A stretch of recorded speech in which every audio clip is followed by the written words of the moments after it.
economy wave, insists presidential advisor.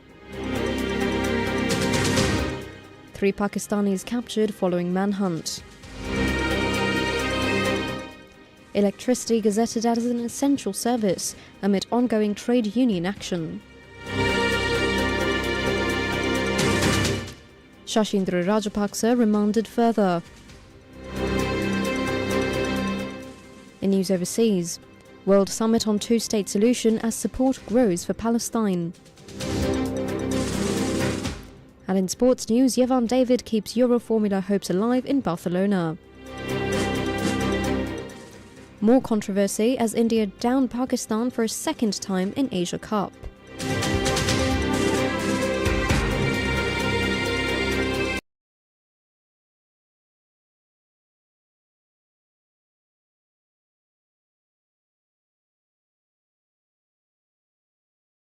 On Gold FM.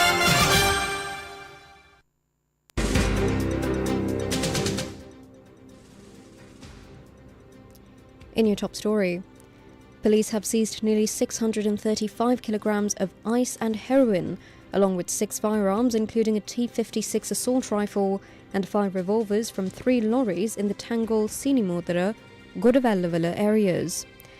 The discovery was made during an investigation that was launched after 2 men were found dead under suspicious circumstances in a house under renovation in the Sinimodra area this morning. The total haul consists of 245 kilograms of heroin and 390 kilograms of ice, making it the largest land-based drug raid in the country's history. The series of events began yesterday afternoon when 3 men were staying at the house under construction near the Sinimodra school. A 50-year-old resident of Vitarandania, Tangol, suddenly fell ill and was taken to Tangol Base Hospital by his son. He passed away shortly after admission, and his son filed a complaint with the Tangol police. Acting on the complaint, police went to the house and discovered the bodies of 2 other individuals, Dinukulakshan and Kavinda Kalhara, both from the Lunama area in Ambalantora.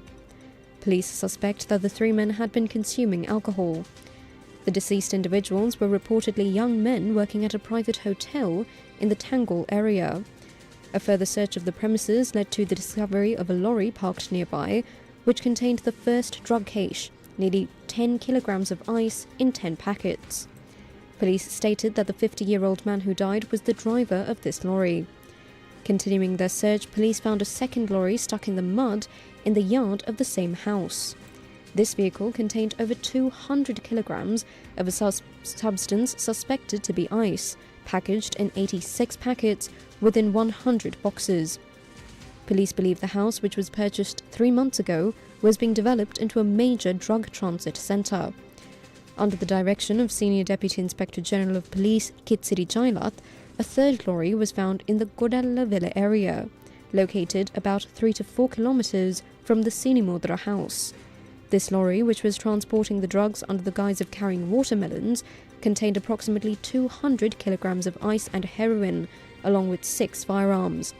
Reports suggest that the operation is linked to an organised criminal known as Unakurutwe Shanta, who is currently hiding abroad.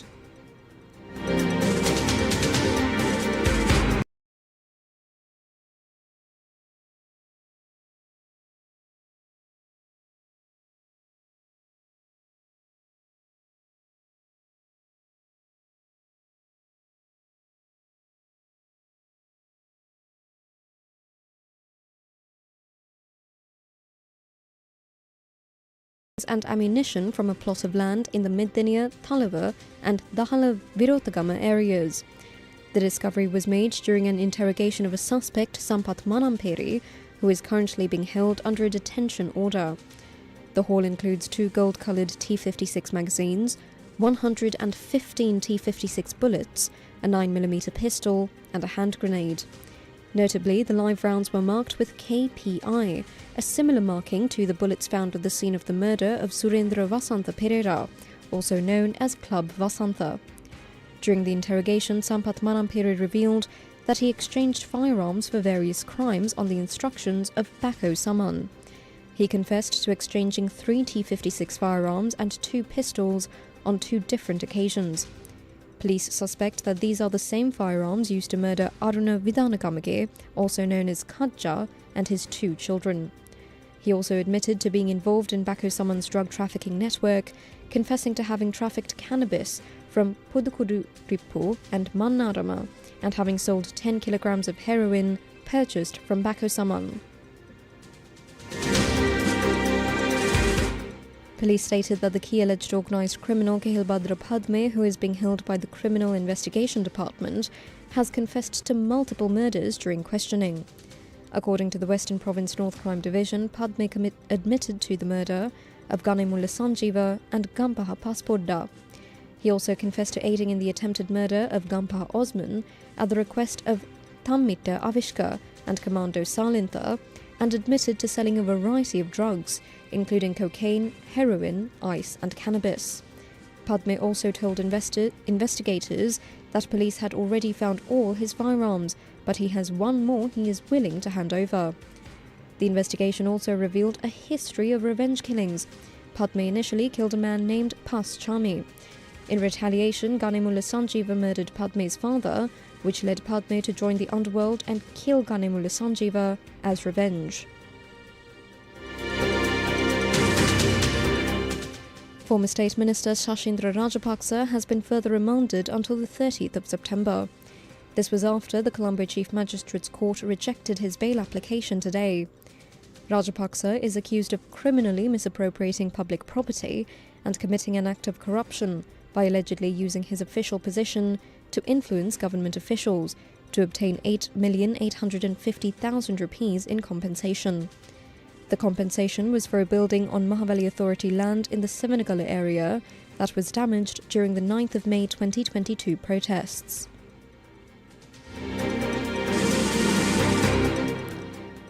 Trade unions of the Ceylon Electricity Board have decided to continue their work to rule and procurement-related action until Wednesday. This comes as the government has begun transferring employees to the 4 new companies established under the Sri Lanka Electricity Amendment Act No. 14 of 2025. The Ministry of Power and Energy has announced that a number of CEB employees have already submitted letters agreeing to join these new entities. In a move to inform the public about the new restructuring, the Sri Lanka Electricity Employees Union distributed leaflets in front of the Fort Railway Station today. In a related development, all electricity supply services were declared essential services yesterday through a special gazette issued by order of President Anurukumara Dissanayaka. Following this, all leave for CEB employees has been cancelled. Meanwhile, during a progress review meeting today, the President reassured that the government has no intention of privatising the electricity sector, which he says will remain fully state-owned.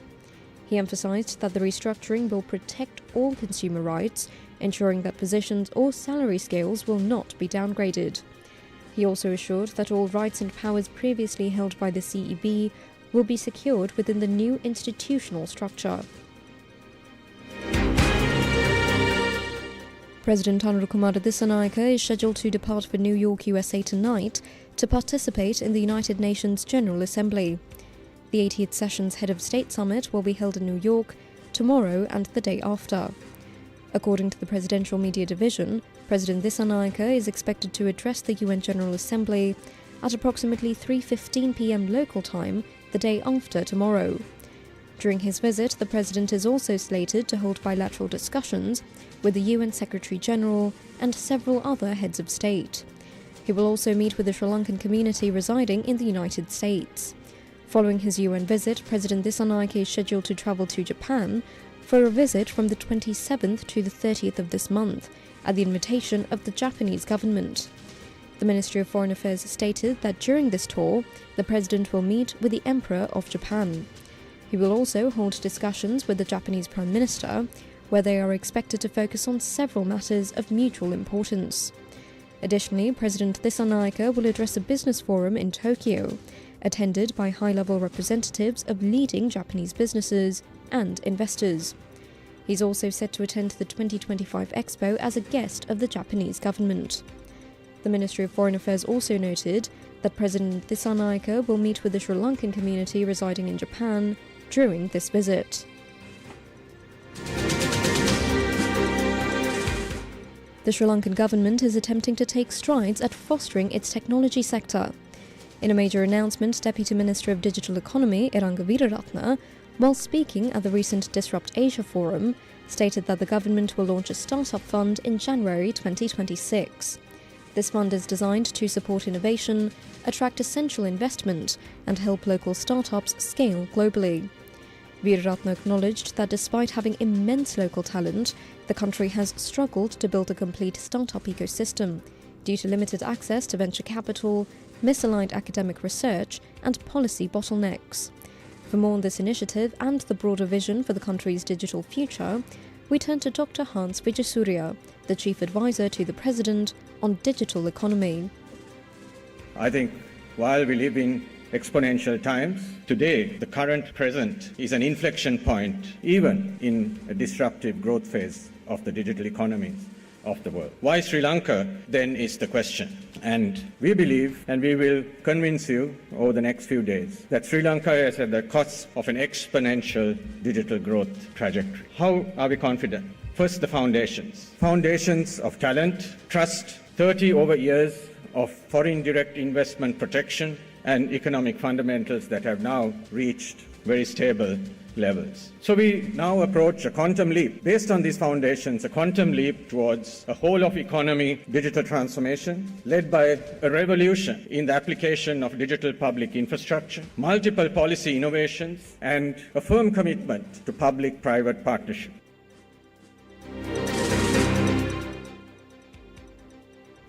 Dr. Wijayasuriya's vision extends beyond just capital, emphasizing the need for a complete ecosystem. It translates into policy innovations which are built on solid foundations. The Board of Investment of Sri Lanka has a 30-plus year track record in protecting foreign direct investment into Sri Lanka. Our churn rates are extremely low, and Sri Lanka has never reneged on a foreign direct investment agreement. Repatriation of profits and proceeds is unconstrained today, even today, and you have the opportunity of siting your business in a special economic zone in the port city. Over and above this, the government is now committed to several new policy innovations which the Honourable Deputy Minister touched on earlier. And these are innovations which have been crafted collaboratively through the cooperation of the BOI, the Central Bank of Sri Lanka, the Ministry of Finance and the Ministry of Digital Economy. First, that up to 90% of FDI capital can be reinvested in subsidiaries of our local startups overseas. A virtual special economic zone for digital investments allowing virtual incorporation. Talent mobility within the special economic zone. And a fund of funds which was announced already by the Honourable Deputy Minister. The Deputy Minister's remarks highlighted the barriers to scaling, a challenge that Dr. Wijayasuriya also sees as central to the government's approach. Over 950 startups are active today, and 100 over tech startups have raised funds in the last 3 years. The ecosystem is also very active, with incubators, accelerators, and co-working spaces growing as we speak, and a 225% growth of this startup ecosystem over the last 3 years. Funding has begun to come in, so it's at an early stage of an exponential curve, and that is again the call out to our partners, both in the ecosystem as well as in the investing community. That's Sri Lanka, and the time is now. Several global names have been born in Sri Lanka, but several of them, as the Honourable Deputy Minister mentioned, have shifted headquarters overseas. But the fact remains that these global names and the tech behind these global names was born, created in this country. And therefore, there's no reason that this list cannot be multiplied by 10, by 20.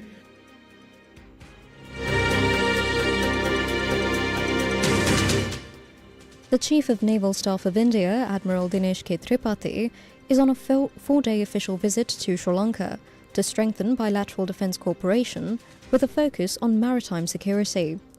During his visit, Admiral Tripathi will hold bilateral discussions with the Prime Minister and other senior government officials. He is also scheduled to participate in the 12th Goal Dialogue 2025 International Maritime Conference in Colombo. The visit comes after the Indian Navy's indigenous stealth frigate, INS Satpura, arrived in Colombo on Sunday. The ship is engaging in professional interactions, drills and sports with the Sri Lankan Navy, reinforcing the time-tested relationship between the two nations. The engagements are in line with India's Neighbourhood First policy.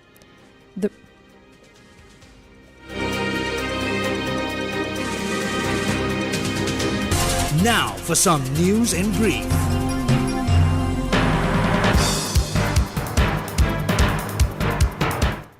The Department of Meteorology forecasted that showers at times in the western and Sabaragamu provinces and in Gaul, Madra, Kandy and Nureli districts are possible.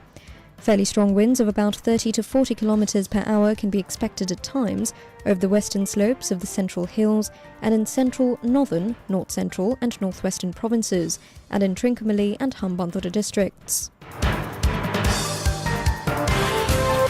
The business news on Gold FM.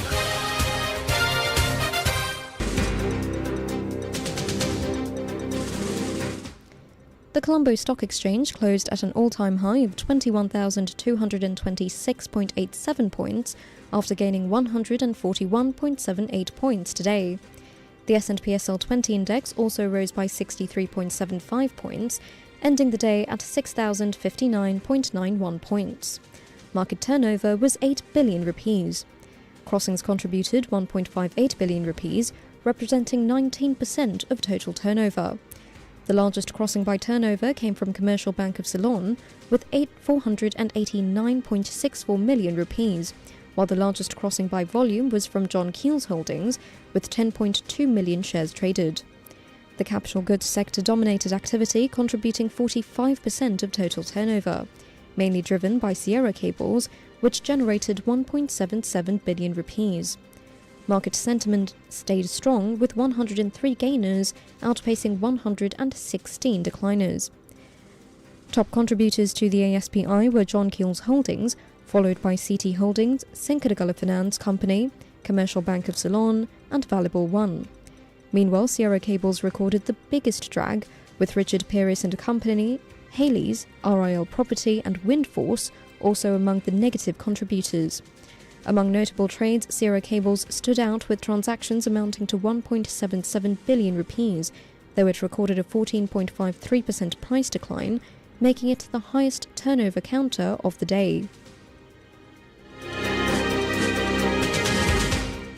The overall rate of inflation in Sri Lanka, as measured by the National Consumer Price Index, has increased to 1.5% in August 2025. This is a rise from the 0.7% recorded in July. The latest data shows that food inflation increased to 2.9% last month, up from 2.2% in July.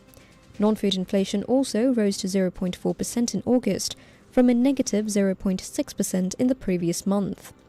The NCPI for all items for August 2025 is 207.2%, which reflects a decrease of 1.1 index points compared to July. The Ministry of Digital Economy has announced it is taking steps to remove additional charges on card payments. A ministry spokesperson confirmed that they are currently studying the matter and have held discussions with the Ministry of Finance, the Central Bank, and several other institutions. The move aims to streamline digital transactions and encourage card usage across the country.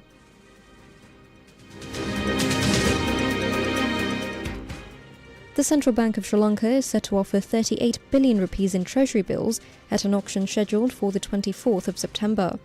The total offering will be divided across 3 maturity periods.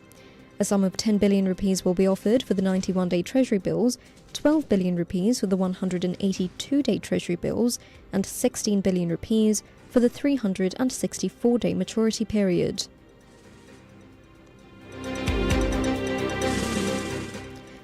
Sri Lanka's government debt is projected to remain high at 101% of GDP in 2025. That's according to a forecast by S&P Global Ratings. This comes after the exclusion of domestic debt from the country's restructuring plan.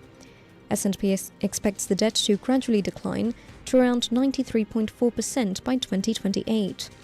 The report also noted that interest payments will remain substantial, reaching 51% of government revenue in 2025 and averaging 47% over the next 3 years.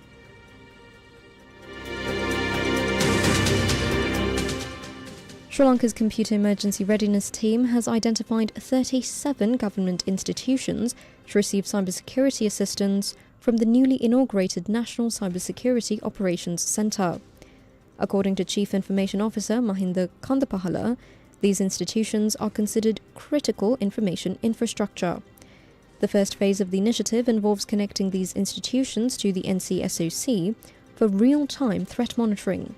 This comes after Sri Lanka experienced at least 2 major cyber attacks on government offices in 2025 alone.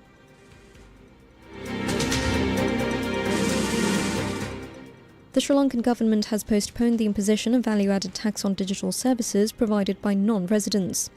Originally scheduled to take effect on the 1st of October, the new date is now the 1st of April 2026. The delay was made following requests from international digital service providers for more time to set up the necessary systems.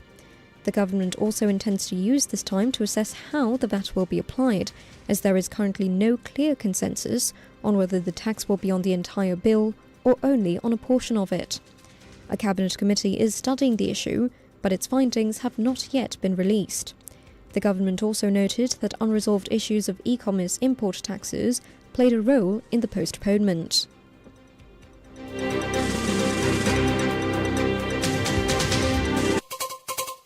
International news.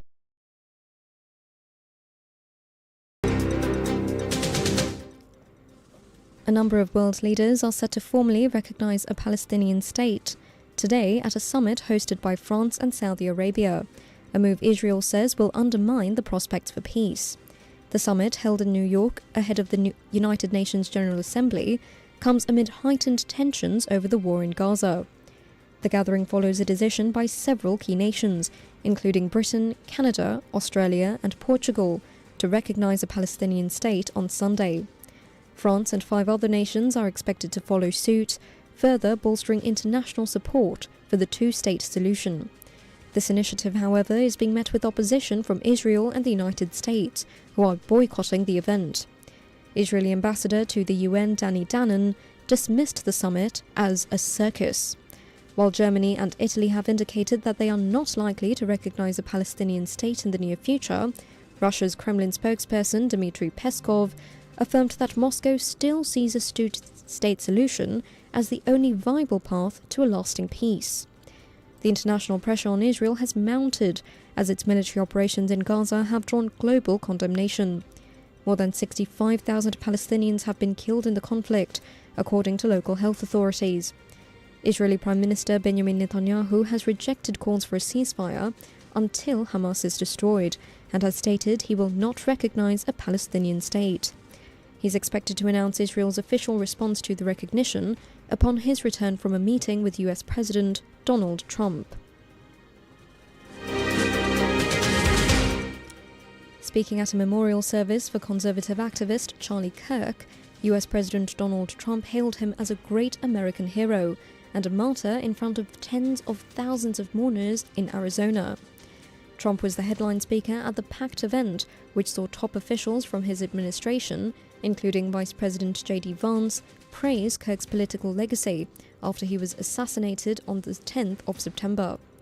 During a tearful speech at the State Farm Stadium, Kirk's wife Erica said she had forgiven her husband's alleged killer.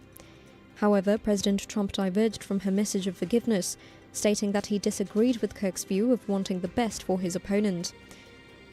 Trump said, quote, "I hate my opponent and I don't want the best for them," unquote. He added that he was sorry to Erica. Entertainment news on Gold FM.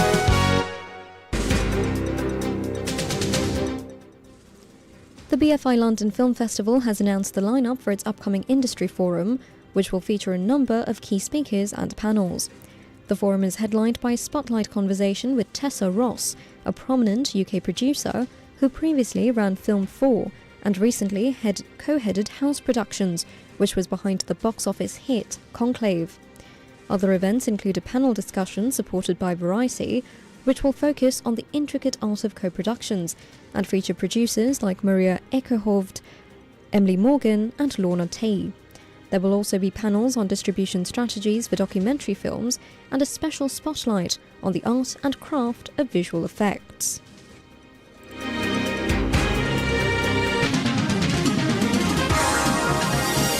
Sports News on Gold FM.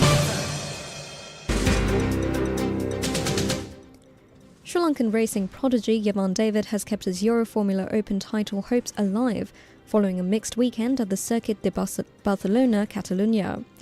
He secured a second-place finish in race 1 of the weekend.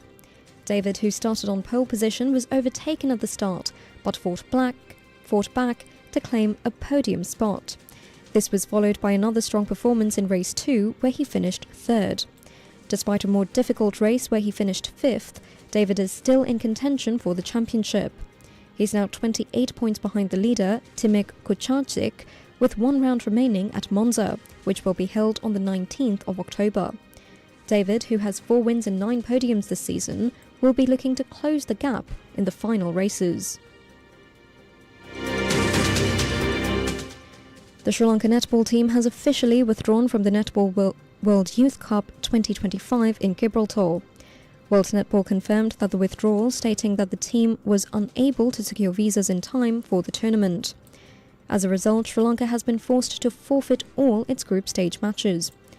The official announcement from the world body also confirmed that Zambia has been withdrawn from the competition due to similar issues.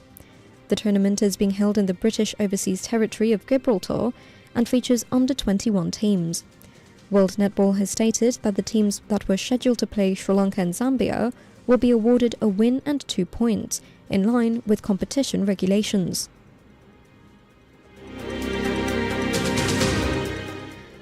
The India vs Pakistan Super 4 match in the Asia Cup turned out to be exactly what the neutral fan hoped for, with a sprinkling of controversy. A fiery battle saw India record a 6-wicket win over their arch-rivals, and it was the second time Pakistan lost to India in the current edition of the Cup. Batting first, Pakistan put in 171 runs for the loss of 5 wickets, largely aided by the slippery fingers of the Indian fielders. Top scorer Sahibzada Farhan was put down twice before he was eventually removed for 58. He celebrated reaching the half-century by pretending to shoot a gun. In their chase, India got off to a flying start, with openers Abhishek Sharma and Shubman Gill putting on a 105-run stand. Sharma posted 74, while Gill chipped in with 47. If Farhan's shooting celebration wasn't enough, agitated Pakistan pacer Haris Rauf gave a 6-0 gesture to the Indian supporters, after depicting a fallen plane with his hands. It was an apparent reference to Pakistan's claim that they downed 6 Indian fighter jets in the aftermath of the Pahalgam terrorist attack. His wife then added fuel to the fire, posting a picture of Rauf's 6-0 hand gesture on social media, with the caption, "Lost the game, but won the battle." There were also verbal exchanges between India's opening batsmen and Pakistani pacers. India remains the only side unbeaten in the tournament, and Sri Lanka will be in action against Pakistan tomorrow. That's it for now. This is Dulia De Silva for Gold FM. Thank you and have a lovely evening ahead.